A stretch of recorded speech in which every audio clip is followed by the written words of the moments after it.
Welcome to the last breakfast. Please enjoy the video.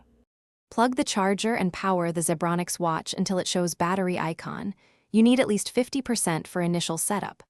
On your phone, install the Zebronics companion app and enable Bluetooth and location permissions. Once done, open the app and create or sign into your account. Make sure notifications are allowed. You should see a prompt to add a device. Tap that and prepare to pair. This gets both devices ready, so pairing completes smoothly without repeated failures. In the app, choose your Zebronics model and follow the on-screen pairing flow. When the watch displays a code, confirm it in the app so security is verified. After pairing, sync settings, allow notifications, grant access to contacts and calendar, and enable health data so steps and heart rate upload. Next, customize watch faces, set wake gestures, alarms, and which widgets appear. Make sure firmware updates are accepted. They often fix bugs. If syncing stalls, restart Bluetooth and try again.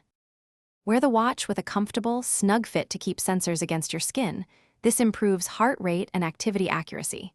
Use the app to review daily stats and adjust notification rules so you only get alerts you want. For long-term reliability, keep firmware and app updated. Restart the watch weekly to refresh connections. If something goes wrong, first toggle Bluetooth, restart both devices, and repair. If that fails, perform a factory reset, but back up settings in the app where possible before. Thanks for watching. If this was helpful, leave a like and consider subscribing. See you next time.